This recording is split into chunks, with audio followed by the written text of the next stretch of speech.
Hello everyone, and welcome to Dutch Greybeard. It is that time of the year again. We are almost halfway through 2025. Always a good turning point to look back and take stock of how the past 6 reading months have gone.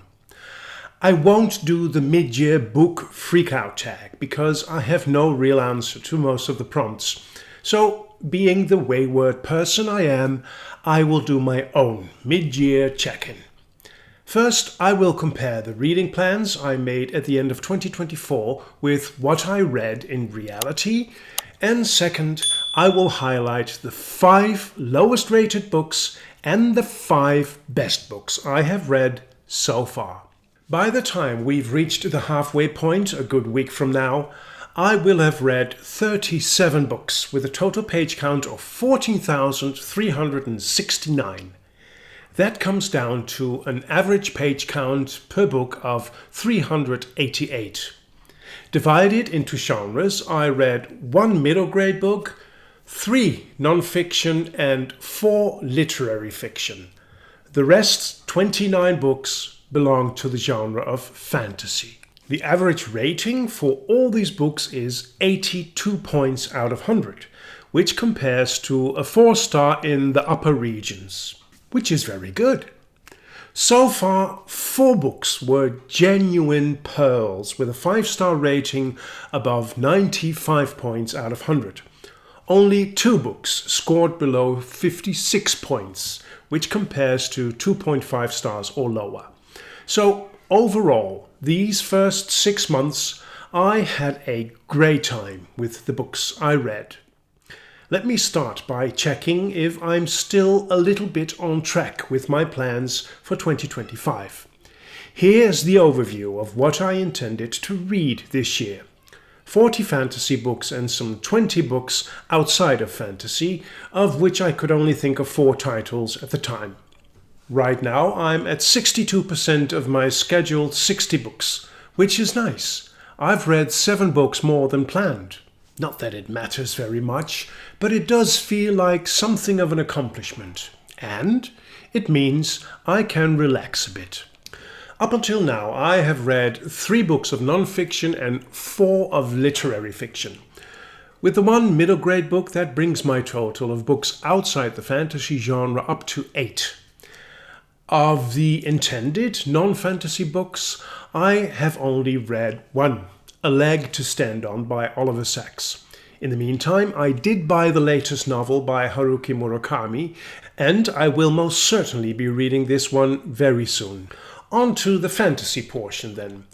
Of the 40 I estimated, I now have read 29, which is going very nice indeed. It looks like I'll be reading more fantasy than I did last year. I have read some amazing books, all the more confirming that I have chosen the right genre. Of the titles I actually planned to read, although it's perhaps more accurate to say that I felt very strong about these titles when I made my plans, of those titles I read 14. Let me show you what that looks like. If I move all the planned books I actually read to the right here, it looks like this. These 15 books have been read, which means that I read 22 books that I didn't plan on reading. Let's call those my whimsical reads. Now, to be fair, some of those books I simply forgot to put on my planning, like the books in The Lord of the Rings, which I listened to on audio. I knew I was going to listen to those anyway. These are my 22 more or less whimsical reads. Chances are that I will continue with the Lycanius Trilogy by James Islington, because I am having a great time with the first book so far. I'm also thinking of finishing the Howl books by Diana Wynne Jones, more to get that series out of my TBR way than because I'm loving it so much. Liking it, sure, but loving it, not so much.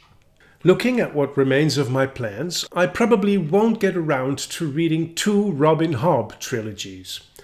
I most certainly will be reading The Lifeship Traders. I absolutely loved the first series in the realm of the Elderlings, the Farseer trilogy, but somehow my current situation calls for less intricate and demanding reads.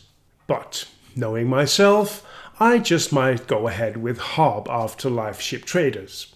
Nothing is certain on the Dutch Greybeard TBR. The chances of me picking up Stoner Farewell by Tad Williams this year are very slim. The first book in his Memory, Sorrow and Thorn series was quite a disappointment for me.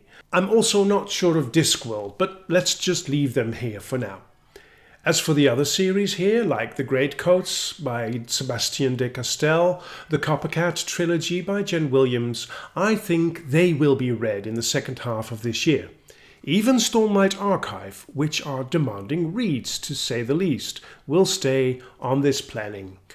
I'm very eager to return to the world of Roshar. The only new books on my planning I'm quite sure about at this point are the next two in the Lycanius trilogy by James Islington. This adjusted planning would look like this then. The 24 fantasy books that are left may just be within my reach for the rest of 2025. Let's have a look at my 5 best and 5 least books of this first half year. In these lists, I will only include fantasy. In the description below, I will put the links to videos I made about the books in this section. Let's first deal with the books I'm least enthusiastic about. The lowest rating I gave to a non-fiction book, A Leg to Stand On by Oliver Sacks, which really disappointed me.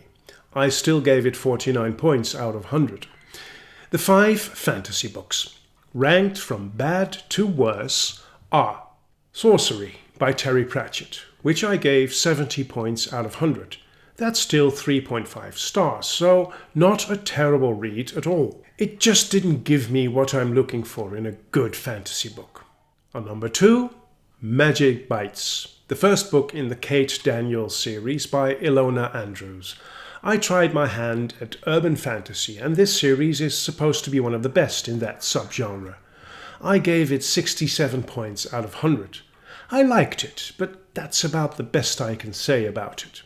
After Sorcery by Terry Pratchett, I immediately picked up Eric. This small Discworld book picks up the story after Sorcery. This was simply too absurd for my taste and hardly funny. Also 67 points out of 100, which, now that I think of it again, sounds a bit too generous really. On number 4, the second Kate Daniels mystery, Magic Burns, scored slightly lower than the first with 65 points out of 100. I've heard that the third in the series, Magic Strikes, is the best, so I'm keeping my hopes up. The absolute worst fantasy book I read in 2025 so far is The Slow Regard of Silent Things by Patrick Rothfuss. I gave this novella 50 points only because of the impeccable prose. In my latest Treasures of Reading video, I spent about 3.5 minutes on why this was a complete miss for me. In short, there's no story. On to more positive things then, my top 5 fantasy for 2025 so far. Before diving into that, let me briefly mention 2 literary fiction books that I absolutely loved. One, Blackwood's Blue Sky by Éowyn Eve scored 97 points out of 100, which is a solid 5-star.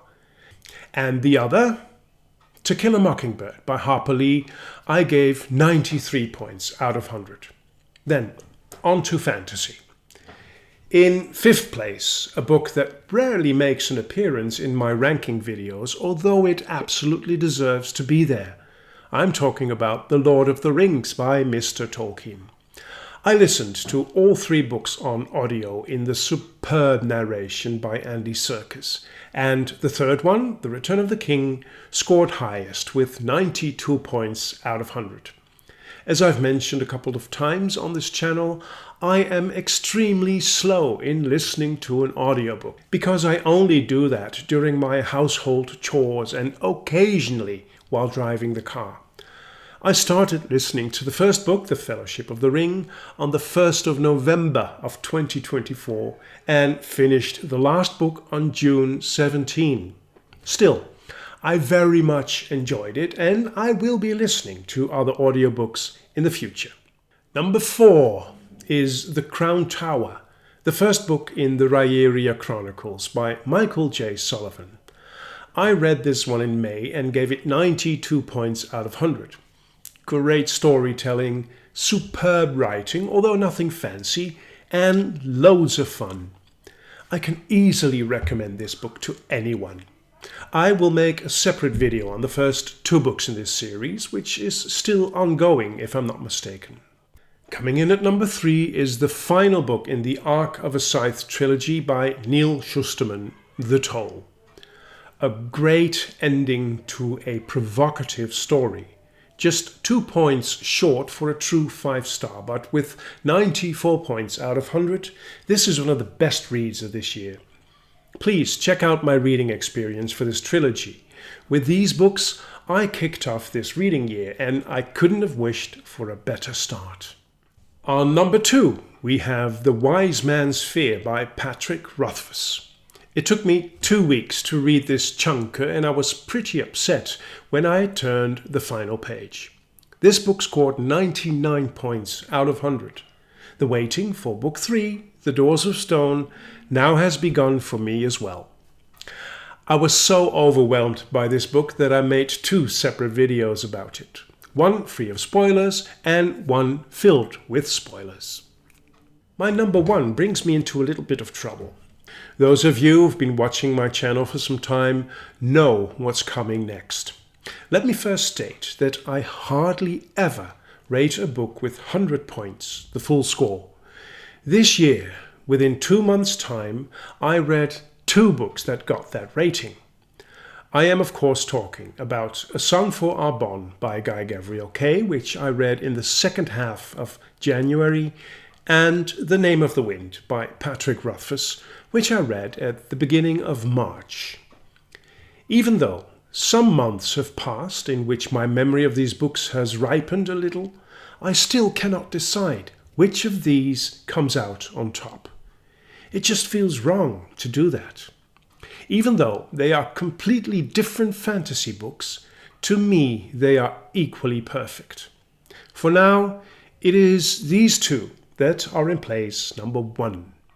It is difficult to make any predictions about the second half of 2025 in terms of my reading. As mentioned in other videos, my personal situation is in turmoil at the moment. I have sold my house, and by the end of August, I will permanently move into a motorhome. At this moment, I'm browsing the market for the one that best fits my needs and wishes. Don't know yet which one that will be. Obviously, such a move will take up a lot of my time and attention. I have no idea if I will be reading as many books as I have this first half year. But it may just be that the 7 books I am ahead of schedule right now come in handy if I want to reach my goal of 60 books this year. As always, time will tell. In any case, I'm very much looking forward to what's up ahead, reading-wise and living-wise. I'll keep you posted. Thank you very much for watching this video. Until we meet again, at Dutch Greybeard.